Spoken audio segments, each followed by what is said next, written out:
I want to welcome everybody to Yoga for Scleroderma. My name is Stephanie Summers-Gresh. I'm the Executive Director for the Scleroderma Foundation Greater Chicago chapter.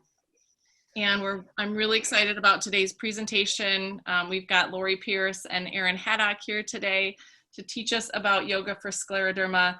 They're both really great at what they do and really inspiring, and I've enjoyed working with them. They're very passionate about yoga and using it to improve your life, improve your health, and more specifically as it relates to scleroderma. So really excited to have them both here today. Originally, of course, we had planned this at our spring conference, and we were all going to be in a room together, and it was going to be very interactive and wonderful. And unfortunately, we can't do that, but I still think you guys are going to get some great information today through this webinar. So glad you could be here.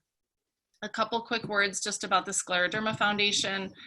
For any of you who may be new to the foundation, we do have a number of resources available. We do a lot of educational programming like this, all being done via webinar right now, and we have support groups that also meet online. So if you're looking for additional resources, you can go to our website, scleroderma.org/GC chapter.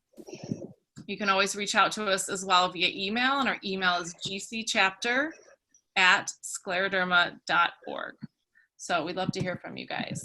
And with that, I'm going to go ahead and turn it over to Lori and Erin. So I am Lori Pierce, and Yoga for Scleroderma started back in 2001. It was founded by Kathy Randolph, who is not with us today. She has turned things over to us and kind of left us to do our thing. So Kathy founded Yoga for Scleroderma at a request from Scleroderma Foundation.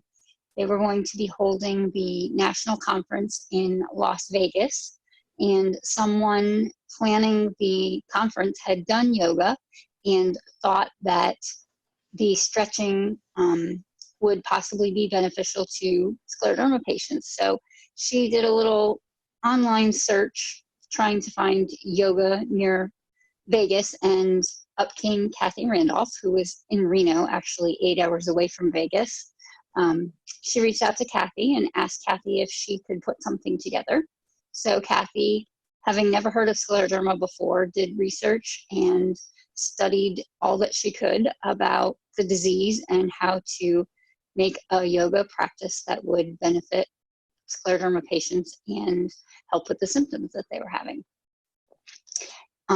I started yoga in 2010. I had been sidelined from work finally, and I was not moving very well. I needed help from my husband getting dressed at the time, and now that I was no longer working, I needed something to fill my time with, and I also wanted to start trying to move my body better. So I did some research and found yoga and took my first yoga class, fully expecting it to be something that I couldn't do. I had seen all of the, yoga journal pictures of someone with their foot behind their head, and I couldn't even put my socks on by myself. So I was sure that yoga wasn't going to be for me. But I took a gentle yoga class, and I was hooked after my first class. My instructor was this sweet little 22-year-old who taught me how to adapt. My first yoga class, she helped me get down on the floor using a chair and a bunch of other things, and I was hooked. That was on a Tuesday. I was so excited. I came back on Thursday for class because I thought class was on Tuesdays and Thursdays, and it was really only on Tuesdays. So I had to wait a whole few more days to go back to class. So I kept doing yoga and was seeing improvement in my body. It was slow, wasn't happening overnight, but slowly I could put socks on by myself. I could put shoes on by myself. I could do more things. And a friend who was a yoga teacher running a yoga teacher training convinced me to take the yoga teacher training. I had no intentions of teaching yoga. I didn't want to do that. I don't public speak. And I was really just taking it so I could learn more about yoga to benefit my own body. And that was in 2003, 2004. I got certified, and I share my whole scleroderma life on Facebook. I don't want others to be alone. I want people to know what my life is like, so people can know that there are people like them out there. And in doing so, I had been talking about yoga and how it was helping me. And someone connected me with Kathy. They had said, do you know about yoga for scleroderma? And I was like, no, I've been doing yoga for 7 years now. How have I never heard of this yoga specifically for scleroderma? So she put us and Kathy and I in touch, and we had a phone conversation while I was on a train going for vacation. And by the end of that train ride, I had already bought plane tickets from Florida to Reno, Nevada to take Kathy's specialized yoga for scleroderma training. And 2 weeks later, I was in Nevada with Kathy, and we recorded our first yoga for scleroderma video before we even did the training. And then we did the training, and I helped teach the training. And then I go back every year, and I'm actually a co-teacher now. And we travel all over bringing yoga for scleroderma to the scleroderma community, because it can help. It can do great things for our body, and it doesn't happen overnight, and it can be slow, but if we don't move it, we lose it. And yoga changed my life. So we try to bring this to as many other scleroderma patients as possible. And so we're here today to do that. And while I'm the yoga for scleroderma patient and yogi, I'm going to turn things over to Erin, because Erin is your yoga for scleroderma point of contact in the Chicago area. Erin has taken training with us. She is yoga for scleroderma certified, has been taught by Kathy and myself. So everything that she brings to you has been given to her by us. And if she ever has questions or needs help, she's always available to reach back to us. So I'm going to turn things over to her and let her kind of run the show, so that you get some FaceTime with her and know that she is great and you can come to her at any time. And so with all of that said, Erin, I'm going to turn it over to you. So I thought I would first show a couple of tools that you might like. This one, these are all from Yoga for Scleroderma. This is a yoga strap, but it has like little loops in it. I don't know if you can see little loops. So if it's not possible to hold on to this strap, you can bring your arm through it and use the strap that way. So that's sometimes a good solution if hand mobility is an issue. I'm just realizing I went to pick these up. These live at my yoga studio, and I brought one, but not two. Normally you'd have two. These are push-up bars. So if you're doing something, you can do this against the wall, but also on the floor, and you don't want to put your hand on the floor. You can hold on to these instead to prevent sores and cuts. So that's a neat tool. And then we also can use like tennis balls. There, Lori has two of them. We also have tennis balls that we use, or if you go to a pet store, you can get like really small tennis balls for the smaller dogs, and those can be really good for getting in. We're going to use them for the hands. If you don't have any, don't worry about it. But just so you know, they're a really nice, cheap, easily accessible tool to have. And Lori's showing one of the tiny dog balls. So those are sometimes good for getting into some smaller spaces. And the last tool I have is called a jade roller. And this is something Lori showed me. We just got it from Amazon. And you can use this on the hands, really anywhere, but the hands seems to be a favorite place to just bring, some blood flow back, to get the hands a little bit softer, feeling nice and relaxed, which is what we want in yoga. So those are the tools I have. Feel free, if you have any questions, let me know.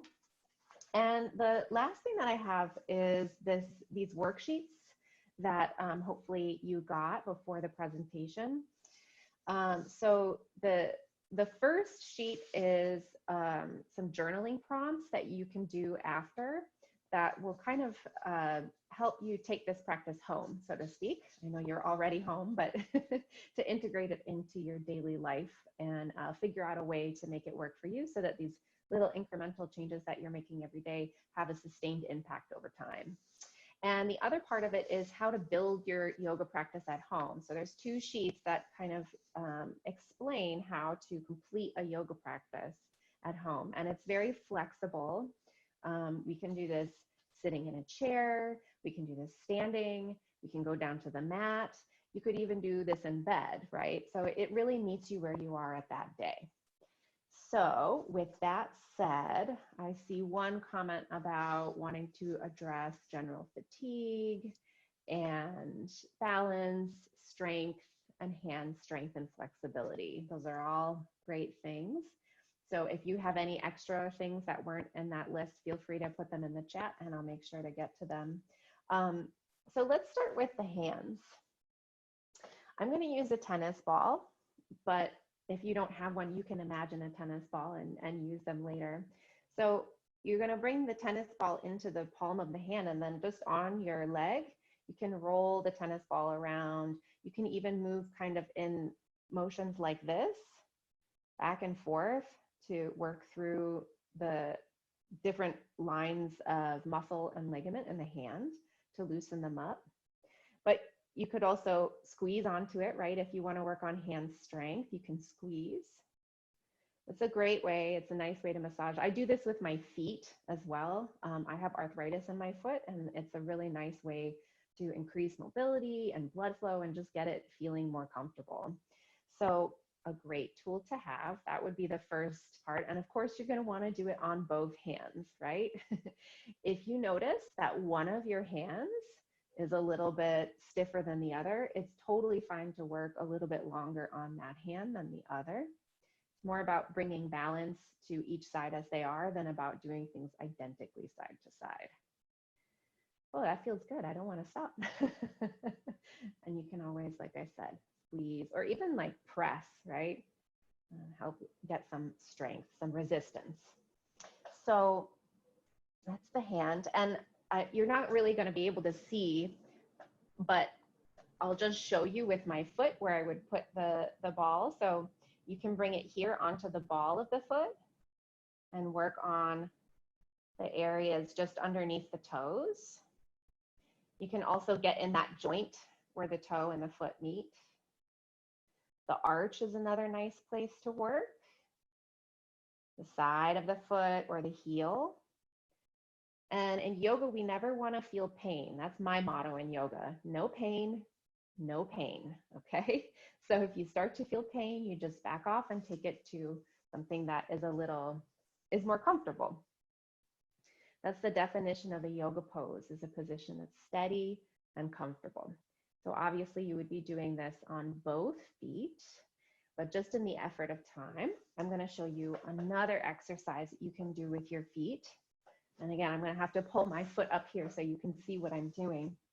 But you can work on, and this is on the sheet as well. You could pull the big toe up.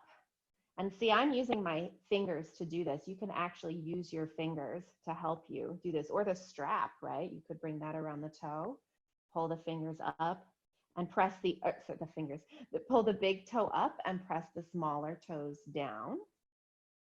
You can do big toe down, small toes up. You can also do big and little toe, pinky toe down. This one takes a lot of skill. And the middle toes up. So you can work on the mobility specifically of the toe joint in that way. Of course, you're going to do that to the other foot as well. But let's move on to some more full body poses to work on some strength and flexibility. And yoga is a balancing practice. So if you're feeling really fatigued, it's going to help energize you. And if you're feeling like anxious or overwhelmed, it's going to help calm you down. It brings everything to the middle. So whether you're feeling fatigued or you're feeling stressed out, know that it's all going to come to the center. So one of the foundational movements, we're working on the spine. We're working on, that's very important. When you have a nice flexible spine, it's a lot easier to move around. So I'm just going to adjust my chair so you can see me a little bit better. Oops, knocked over my water there. And there's different motions to the spine, right? We know about forward bending and back bending, but there's also side bending, and then we have rotation. So let's work through a back bend. I'm going to do this seated here because I think that's really accessible. You can do this at the table when you have a break from work, But you could do this standing. You could come against a wall and bring your hands on the wall, or you could even lie down on your belly and bring your hands on the floor, okay? But I'm gonna use my legs here. So we're gonna hinge forward from the hips. And I want you to be mindful that you are coming from the hips here and not the lower back. Because when we move the lower back like that, we put a lot of pressure on the discs in between the vertebrae. So make sure that you're hinging from your hips and you have a nice long spine, and then bring your hands onto your thighs or the floor or the wall and hug your elbows in.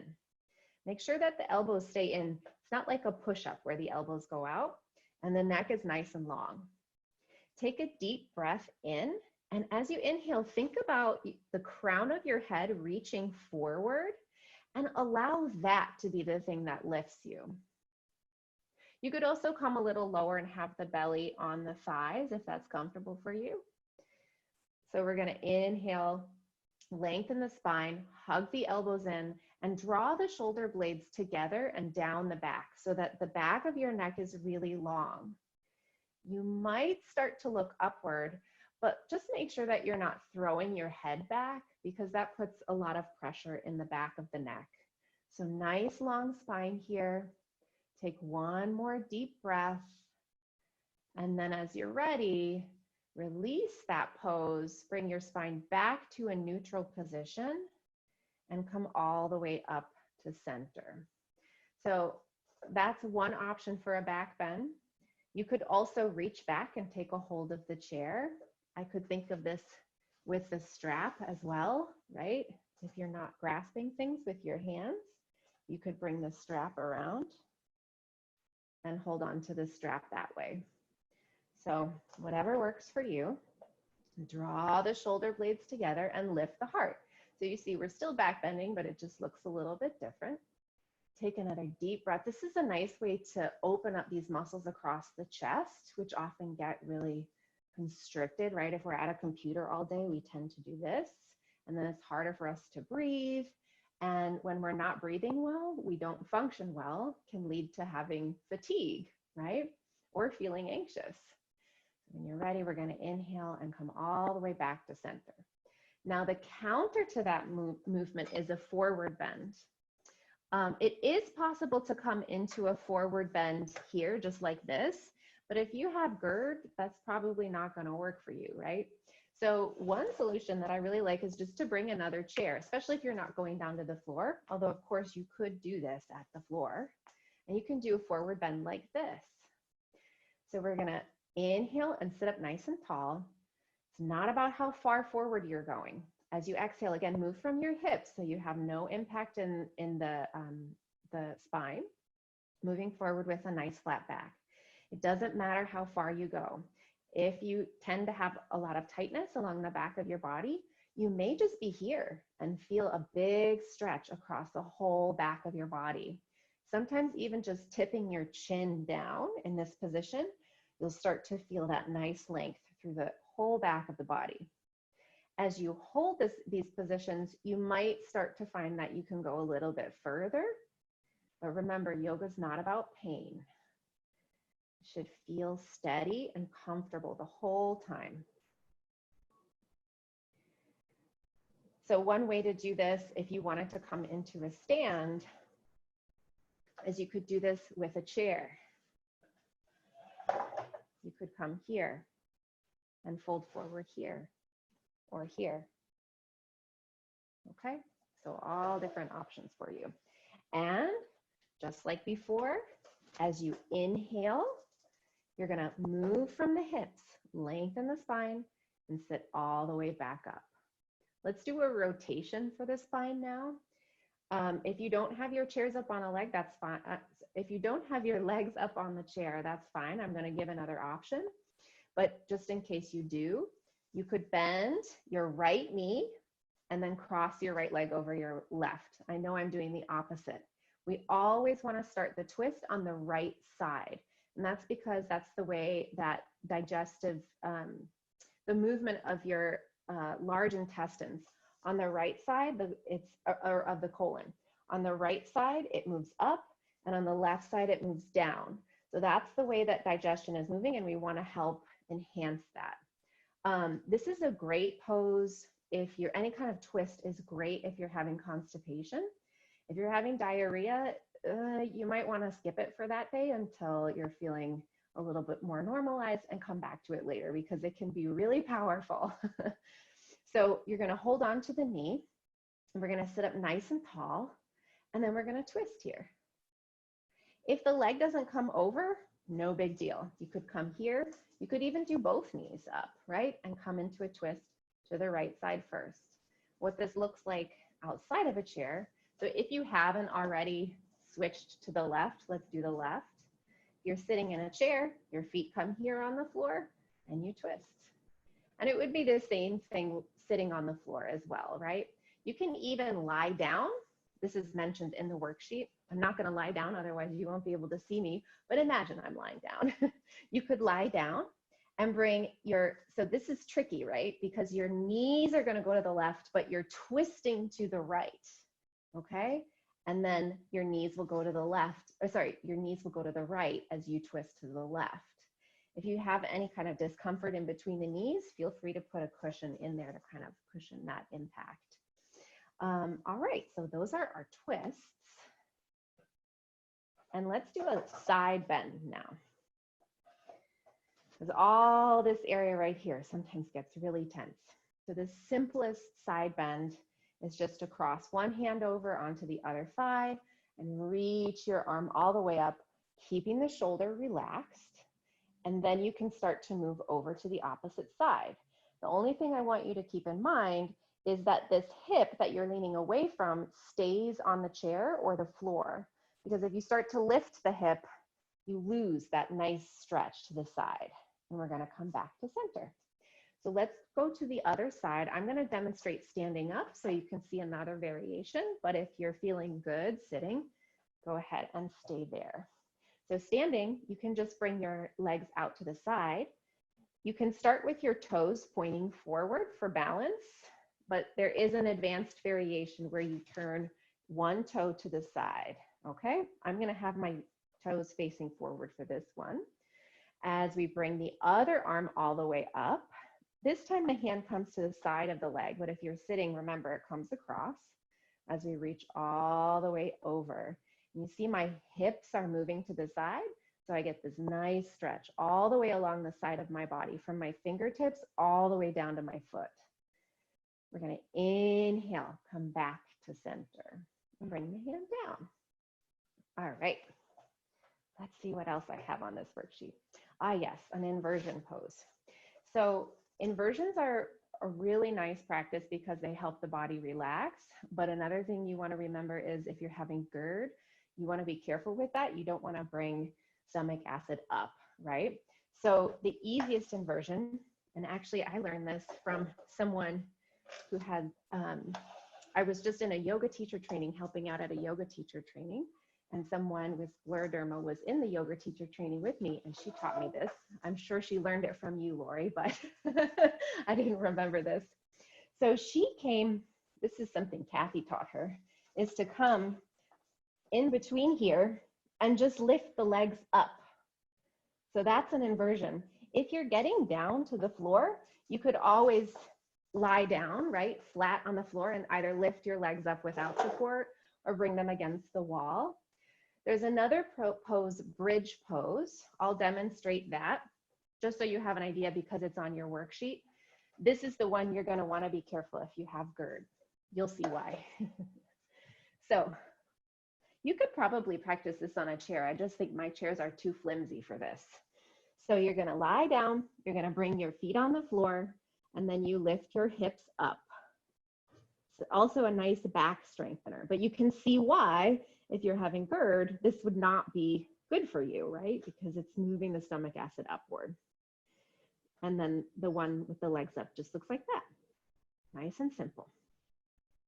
All righty, so let's do a balancing pose because I know that balance was another thing that was mentioned.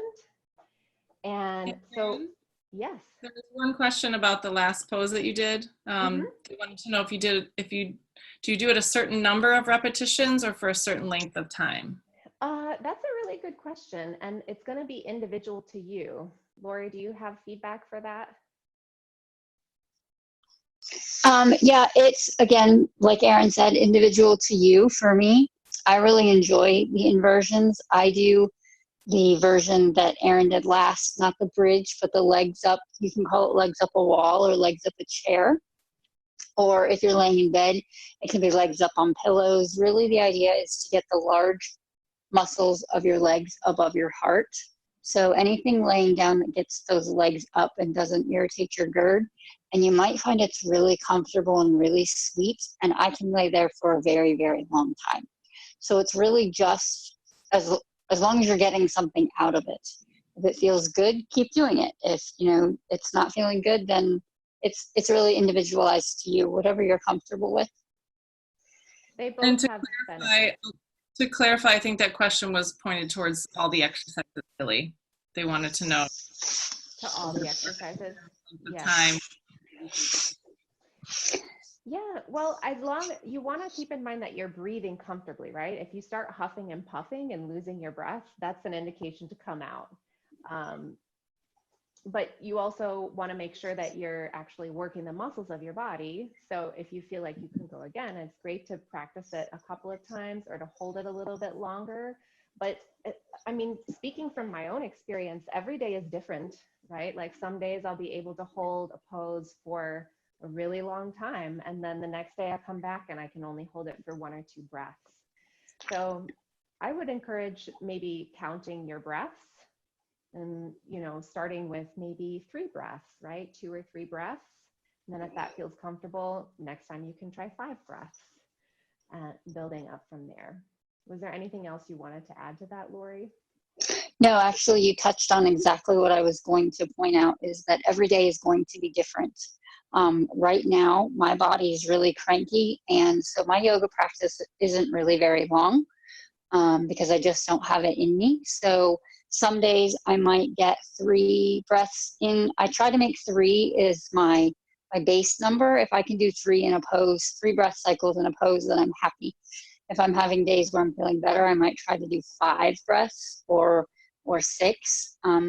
It just really depends on what feels good for you. If you've done 2 cycles, you've done a twist this way and a twist this way, and you think I could really go for some more, then do a couple more. It's really about making your body feel good. I think that's one of the big benefits of yoga as well, is it's about getting in touch with yourself in that way, is learning what you need that day and making yoga work for you. Yoga meets you where you are and helps take you further. So there's really no requirements. All right. Well, unless there's a follow-up for that question, let's work on our balance, and then I'm going to show some breathing and relaxation techniques. So if you're in one of those days where you're like, you know what, I don't want to practice out of a chair, we can work on balance from a chair, because balance is all about core strength, right? So we can do a boat pose.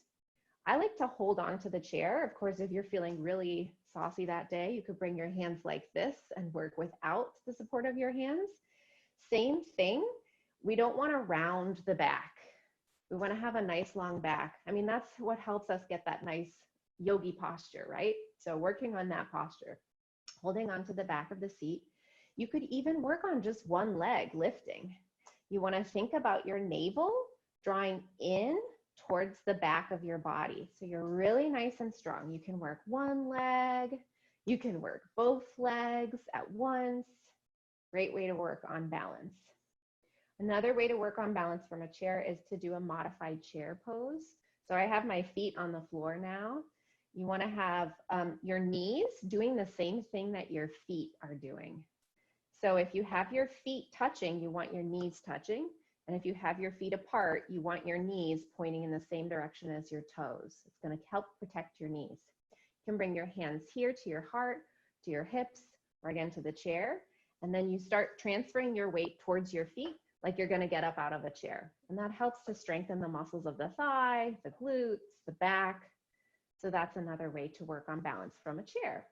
However, if you're up to standing, we can work on standing balance poses. And just because you're standing doesn't mean you don't want to use the chair. You could have your hand on the chair, you could have your hand on the wall, right? You can use some support. So the traditional balance poses are standing on one foot, right? So you could lift, I still have my toes on the floor. It's kind of like a kickstand. But if you're feeling really secure, maybe the leg lifts up a little higher. And then there's always the traditional tree pose, right, that people see in yoga journal. Again, toes could be on the floor. Nothing wrong with that. You're still working on balance. And of course, you would do that on the other side. Whatever level is right for you. I know one of Lori's favorite poses is Warrior Two. She does a beautiful Warrior Two sequence, and that works on balance as well. So with your feet apart, let's turn our right toes to point 90 degrees over to the right.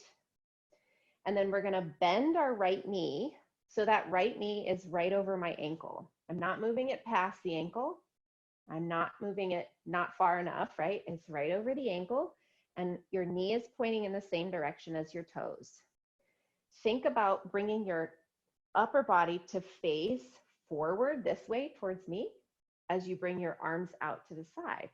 Great way to work on balance. And you do that to the other side as well, right? We're all about balance in yoga, both sides. So those are some nice and fun balance poses to do when you're feeling ready to get out of the chair that day. So yoga is not just about the poses, but it's about the way that our mind, our body, and our breath all interact together. So a really important part of the yoga practice is breathing and relaxation. So let's do a little bit of a breathing practice together. This one is a full diaphragmatic breath. We're going to breathe in 3 stages from the bottom of the lungs upward. Sometimes when we don't take a full breath out, we have some residual, well, we always have a little residual air at the bottom of our lungs. But if we don't breathe fully, we're not releasing as much residual air as we could be. And that means that there's less oxygen transfer happening into the bloodstream. And when you have less oxygen, you're feeling more tired, your body isn't functioning quite as well. So if you feel comfortable, you're welcome to close your eyes for this one, or you can keep them open if that's better for you.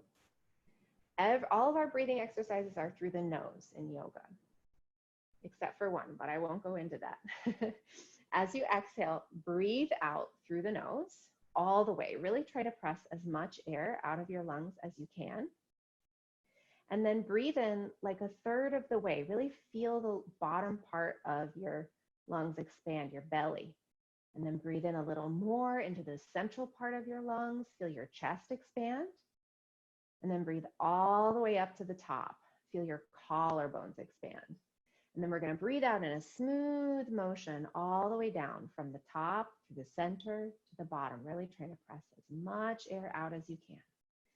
Let's do that a couple times. So we're breathing in 3 steps upward, and breathing out in a silky smooth exhalation all the way down. Let's do that 3 more times, 3 steps. And something to keep in mind is when we breathe, it's not just the front part of our body moving, but you might feel your back moving. You might feel the sides of your body moving as well as you breathe, taking that full breath in and out.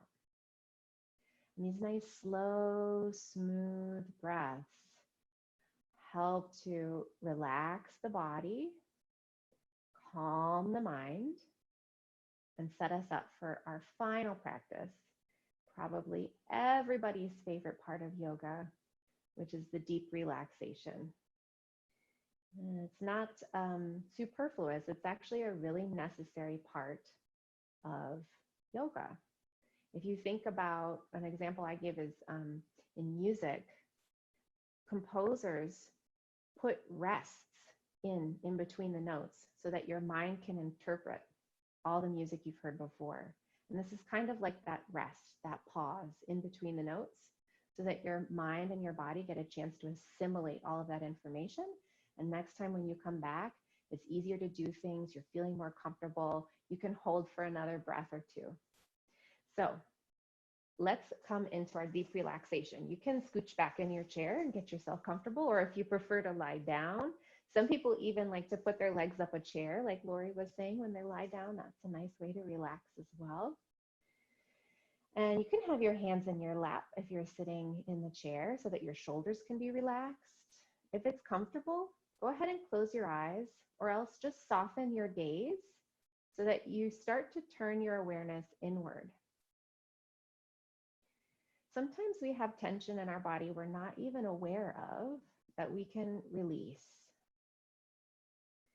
And one way to do this is by a little tense and release exercise. So if you'd like, you can try spreading your toes apart wide, stretching them as wide as you can, and then slowly relax your toes. Notice as your toes relax, it sends this message of release, the difference between tension and relaxation through your entire body, helping all of those muscles soften, helping your mind settle. And during this process, if you notice your mind wandering to thoughts about something other than your relaxation, that's totally okay, totally normal.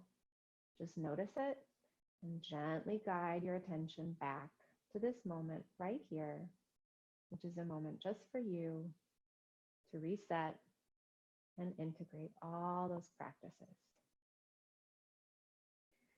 Imagine that in the palms of your hands is a warm blue light, warming the entire palm of your hand, your fingers, the backs of your hands, relaxing your hands from the inside out.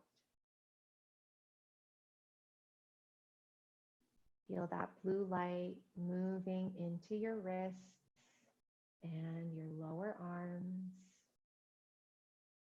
your elbows,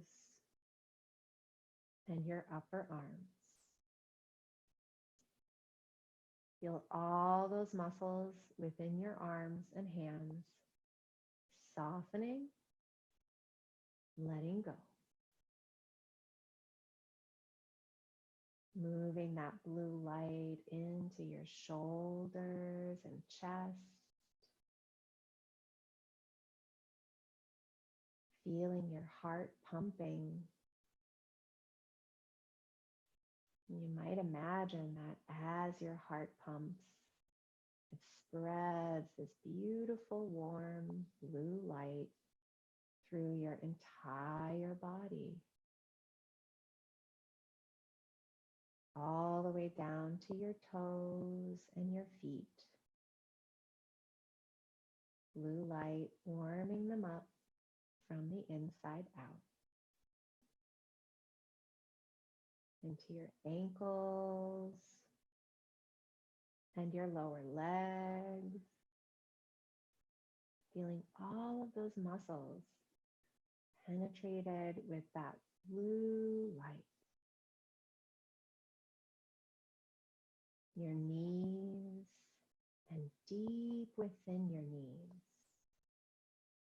Relaxing, getting warm and cozy. Into your upper legs, letting all of the muscles of your thighs relax away from the thigh bones. Warm blue light spreading from the bone all the way out to the skin.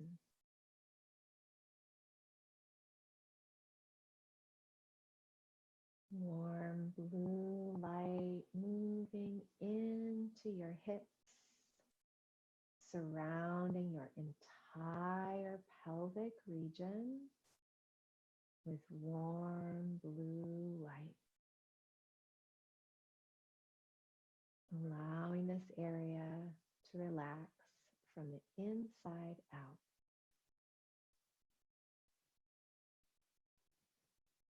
Observing this blue light traveling up your back, letting each area of your back soften a little more as the blue light reaches that area. And also your entire abdominal area filled with this blue light, so that deep within your abdomen, the muscles, the tissues, the organs are all becoming more comfortable, more relaxed, functioning better together, relaxing the muscles of your chest, your neck, and your throat. Let your jaw relax so that your two rows of teeth separate from one another. And let your tongue get heavy in your mouth. Feel this warm blue light moving all around your eyes, feeling the muscles around and behind your eyes relaxed. Your eyelids, eyebrows, forehead, and the very top of your head.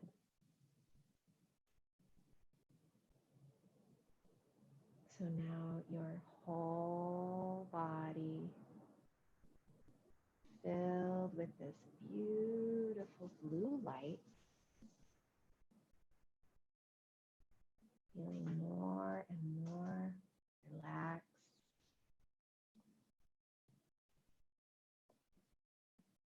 With each breath out,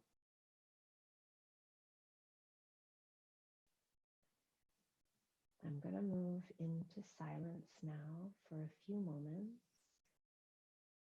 to allow your body to continue to assimilate all the benefits of your practice.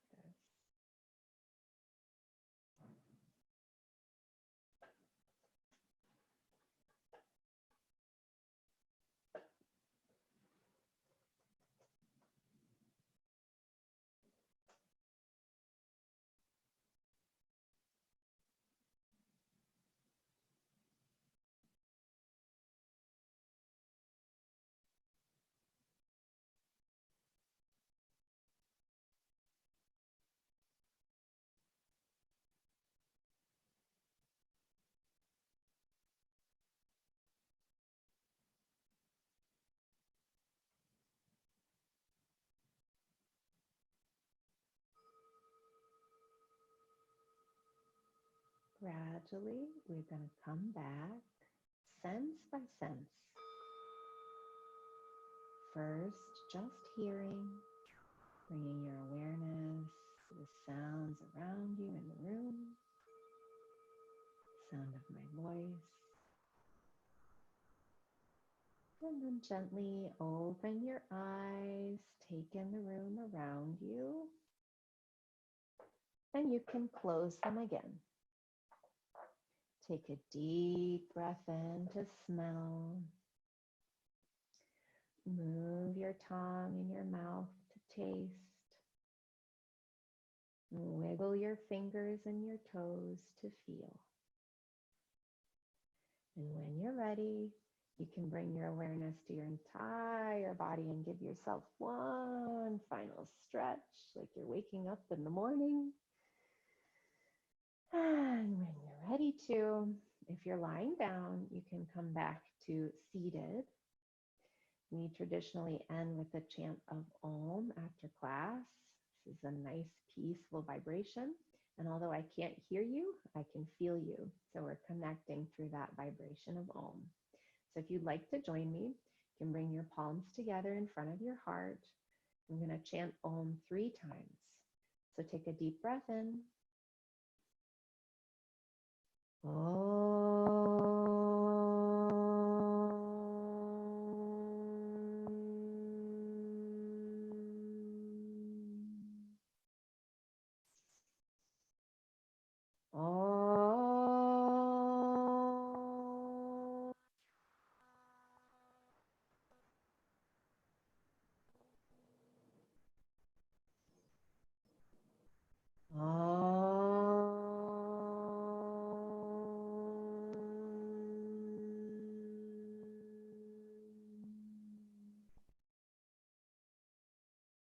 And I bow to you and I say Om Shanti, Shanti, Shanti, which means peace, peace, peace. And when you're ready, you can gently float your eyes open again.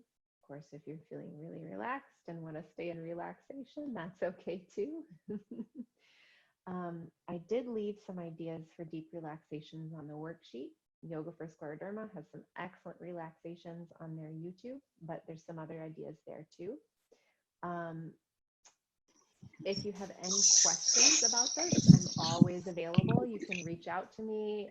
There were so many things that we can do, but this is just a little teaser, a little taste of the yoga world. So if you want more specific things for hands, feet, digestion, balance, strength, let me know. I'm always here to answer your questions. Thanks, Erin. Thank you. Lori, did you have anything else that you wanted to add?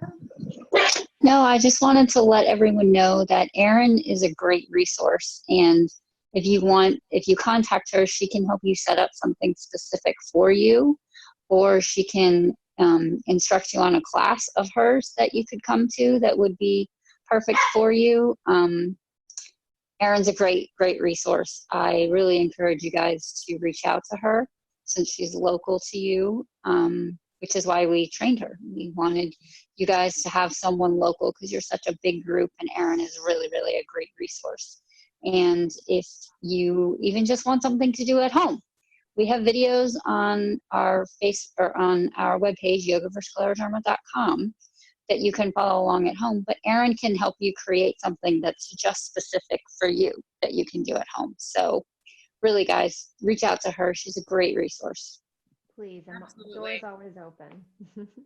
We're so excited to have a Yoga for Scleroderma instructor in the area. So thank you. I want to thank you both actually for taking time today to do this. I thought it was wonderful, really great information. You did a great job of, modifying the exercises and really just showing us how we can make it our own at home,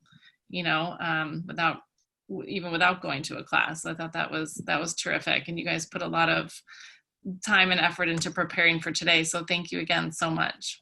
Thank you, Stephanie. It was my pleasure. Yes, thank you. Thank you for having us and reaching out to us. We're very happy. You guys are one of our favorite places to work with because you guys have such a big group and everyone's very enthusiastic. So thank you for having us. And thanks to all the attendees for coming. Yes. Yeah, a lot of thank yous in the chat as well, so you guys can read those yourself. So I'm glad that you all watching today found this to be valuable, and I'm glad you enjoyed it.